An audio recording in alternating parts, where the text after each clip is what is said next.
হরিশ মঙ্গলচণ্ডীর ব্রত যেই নারী করে, সব দুঃখ চোখের জল মা তার হরে। নমস্কার বন্ধুরা, আজ 30শে চৈত্র 14ই এপ্রিল মঙ্গলবার। আজকে চৈত্র মাসের শেষ দিন অর্থাৎ চৈত্র সংক্রান্তি। আর আজকের দিনে মঙ্গলবার পড়ায় আপনারা অনেকেই হয়তো মা হরিশ মঙ্গলচণ্ডীর ব্রত পালন করছেন। আগামীকাল থেকেই শুরু হচ্ছে নববর্ষ, আর বৈশাখ মাসের প্রতি মঙ্গলবার হরিশ মঙ্গলচণ্ডীর ব্রত পালন করা হয়ে থাকে।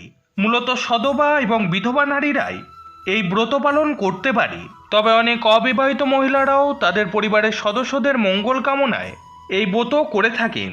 বলা হয় যেই নারী এই ব্রত নিষ্ঠার সঙ্গে পালন করেন, মা মঙ্গলচণ্ডীর কৃপায় তার চোখের জল কোনোদিনই পড়ে না। বৈশাখ মাসের প্রতি মঙ্গলবারই এই হরিশ মঙ্গলচণ্ডীর ব্রত পালন করতে হয়। অনেকে পুরোহিত দিয়েও বাড়িতেই পুজো করিয়ে থাকেন এবং পুজোর শেষে ব্রতকথা শুনে এই ব্রত উদযাপন করতে হয়। তবে আপনি যদি কোনো কারণে এই ব্রত রাখতে নাও পারেন, তবে শুধুমাত্র এই ব্রতকথাটি শ্রবণ করে আজ সন্ধ্যায় মা মঙ্গলচণ্ডীর নামে একটি প্রদীপ অবশ্যই প্রজ্বলন করবেন। মনে করা হয় যে এই প্রক্রিয়াটি করলেও মা মঙ্গলচণ্ডীর কৃপা অনেকাংশে লাভ হয়ে থাকে। আর আজ এই ভিডিওর মাধ্যমে আপনাদের শোনাবো হরিশ মঙ্গলচণ্ডীর ব্রতকথা। আপনাদের কাছে অনুরোধ যে পূর্ণ নিষ্ঠা ও ভক্তির সাথে এই ব্রতকথা সম্পূর্ণ শ্রবণ করবেন। তাহলে শুরু করছি বৈশাখ মাসের প্রতি মঙ্গলবারের হরিশ মঙ্গলচণ্ডীর ব্রতকথা। জয় মা মঙ্গলচণ্ডী। বহু আগেকার কথা, এক গ্রামের এক গয়লা বউ এক ব্রাহ্মণের সাথে বন্ধুত্ব পাতিয়েছিল, আর এদের মধ্যে ভাবও ছিল খুব। প্রত্যেক বছর বৈশাখ মাসে ব্রাহ্মণী হরিশ মঙ্গলচণ্ডীর ব্রত করতেন এবং গয়লা বউ তার ব্রত করা দেখত। আর এইভাবে কিছুদিন যাওয়ার পর গয়লা বউয়েরও এই ব্রত করার ইচ্ছা হলো এবং সে ব্রাহ্মণীকে জিজ্ঞাসা করল যে এই ব্রত করলে কি ফল হয়। ব্রাহ্মণী তার কথা শুনে তাকে বললেন যে এই ব্রত করলে জীবনে কোনো নারীর চোখ থেকে কখনো জল পড়ে না, উল্টে তার সারা জীবন কেটে যায় খুব আনন্দে। গয়লা বউয়ের আর আনন্দ ধরে না। সে ধরে বসলো ব্রাহ্মণীকে আর বলল যে সেও এই ব্রত পালন করতে চায়। ব্রাহ্মণী গয়লা বউকে অনেক বোঝালেন। তিনি বললেন, তুমি পারবে না সই, এই ব্রত করা খুবই কঠিন। কিন্তু গয়লা বউ তার কোনো কথাই শুনতে চাইছিল না। আর শেষ পর্যন্ত ব্রাহ্মণী বাধ্য হয়ে তাকে এই ব্রতের সমস্ত কথা বলে দিলেন। এরপর বৈশাখ মাস পড়ার সঙ্গে সঙ্গে গয়লা বউ এই হরিশ মঙ্গলচণ্ডীর ব্রত করতে শুরু করলো। এইভাবে দুটি ব্রত করার পরই মা মঙ্গলচণ্ডীর তার উপর দয়া হলো, আর তার সঙ্গে সঙ্গেই ঐশ্বর্য এবং সুখ সমৃদ্ধিতে ভরে উঠল গয়লা বউয়ের সংসার। এর আগে গয়লা বউ খুবই গরিব পরিবারের ছিল, কিন্তু এখন তার এত ধন দৌলত হওয়ার ফলে সে কেমন যেন ব্যতিব্যস্ত হয়ে পড়ল। সে আর সহ্য করতে পারল না তার অবস্থার এই পরিবর্তন।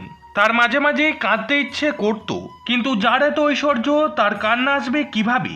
শেষে গয়লা বউ আবার গিয়ে ব্রাহ্মণীকে ধরে বসলো, সই আমি আর এসব সহ্য করতে পারছি না, ইচ্ছে হচ্ছে খুব খানিকটা কাঁদি, তুমি আমায় বলে দাও সই কি করলে আমি খানিকটা কাঁদতে পারবো। গয়লা বউয়ের কথা শুনে ব্রাহ্মণী তো একেবারে আশ্চর্য হয়ে বললেন। তিনি বললেন, সে কি সই, তুমি কাঁদবে কেন? তোমার এত সুখের সংসার হয়েছে, তুমি এত আনন্দ ভোগ করছো, এতে কাঁদতে আবার কেউ চায় নাকি? এ যে হরিশ মঙ্গলচণ্ডীর ব্রত, এই ব্রত করার ফলে শুধু আনন্দই হয়, কান্নাকাটি এর কাছে আসতে পারে না। আমি তো আগেই তোমাকে বলেছিলাম যে এই ব্রত করা খুবই কঠিন, তখন তুমি কথা শুনলে না, আর এখন কাঁদতে চাইলে কেমন করে চলবে বলো। গয়লা বউয়ের তখন প্রায় পাগলের মতো অবস্থা। সে বলল, আমি কাঁদতে না পেলে আর বাঁচবো না সই, তুমি এটা আমায় বলে দাও যে কি করলে আমার কান্না আসবে। সইয়ের কথা শুনে ব্রাহ্মণী খুবই চিন্তিত হয়ে পড়লেন। তিনি কি বলবেন কিছুই ভেবে পেলেন না। এমন সময় তার চোখে পড়ল একটু দূরে একটা চাষের ক্ষেত।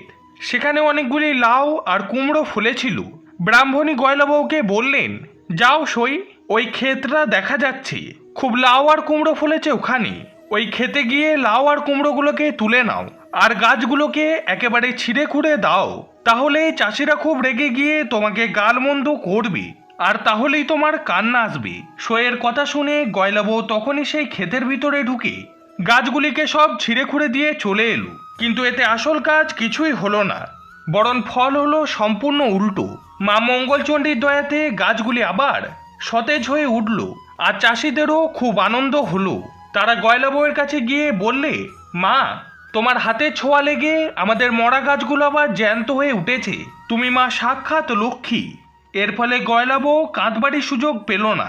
সে তার সইকে গিয়ে সব কথা জানালো। ব্রাহ্মণী বুঝলেন যে মা মঙ্গলচণ্ডীর দয়াতেই এটা সম্ভব হয়েছে।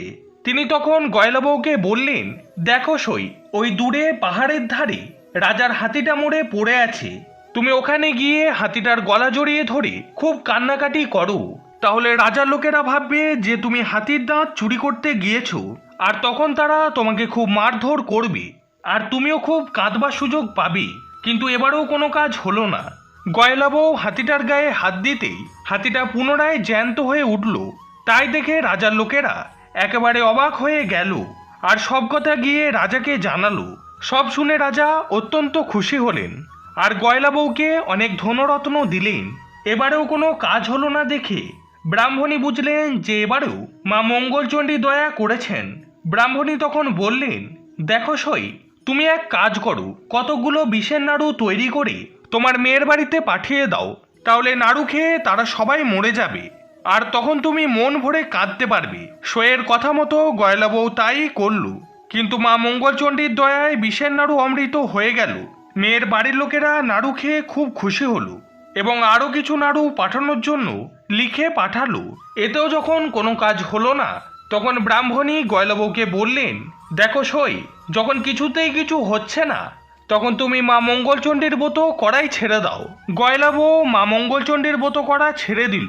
এতে মা মঙ্গলচণ্ডী তার উপর খুবই রেগে গেলেন। ক্রমে গয়লা বউয়ের স্বামী পুত্র, চাকর বাকর, হাতি ঘোড়া, ধনরত্ন সবই চলে গেল।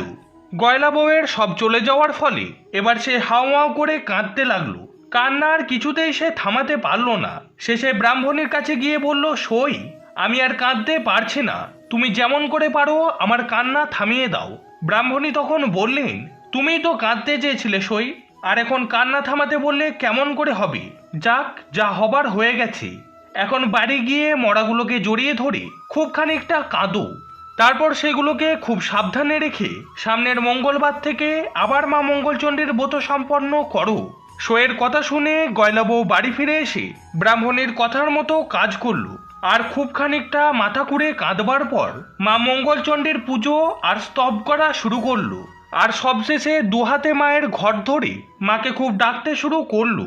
এমন সময় সে শুনতে পেল কে যেন বলছে, আর কখনো এমন কাজ করিসনি, যা, তোর আর কোনো ভয় নেই। এই ঘটের জল মরাগুলোর গায়ে ছিটিয়ে দে, তাহলেই দেখবি যে সবাই বেঁচে উঠবে।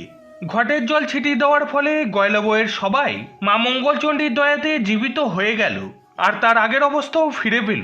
গয়লা বউ তখন খুব শ্রদ্ধাচারী মায়ের ঘরটি তুলে রেখে ছুটে গেল ব্রাহ্মণের কাছে, আর তাকে গিয়ে সব কথা জানালো, আর তার পা জড়িয়ে ধরে তার আশীর্বাদ চেয়ে নিল। এইদিকে গয়লা বউয়ের এই অবস্থার পরিবর্তন দেখে পাড়া শুদ্ধ সবাই একেবারে অবাক হয়ে গেল, আর গয়লা বউকে ধন্য ধন্য করতে লাগলো। বলা হয় যে হরিশ মঙ্গলচণ্ডীর ব্রত যেই নারী করে, সব দুঃখ চোখের জল মা তার হরে। তো বন্ধুরা, আজকের ভিডিওতে এ পর্যন্তই। এই ভিডিওটি দেখে যদি আপনাদের ভালো লাগে, তাহলে ভিডিওটিকে অবশ্যই একটি লাইক করে কমেন্টে জয় মা মঙ্গলচণ্ডী অবশ্যই লিখে দিন। আর বন্ধুরা, ভিডিওটিকে শেয়ার করে দিন নিজের আপনজন ও বন্ধু বান্ধবদের সাথে, যাতে তারাও এই ভিডিওটি দেখে উপকৃত হতে পারে। এবং এই চ্যানেলে যারা নতুন এসেছেন তারা অবশ্যই চ্যানেলকে সাবস্ক্রাইব করে পাশে থাকা বেল আইকনটিকে অলে সেট করে দিন। এরকম ধরনের নিত্য নতুন ভিডিও প্রতিদিন দেখার জন্য ঈশ্বরের কাছে প্রার্থনা করি আপনারা সবাই ভালো থাকুন, সুস্থ থাকুন। জয় শ্রীকৃষ্ণ, রাধে রাধে। ভিডিওটি সম্পূর্ণ দেখার জন্য অনেক অনেক ধন্যবাদ।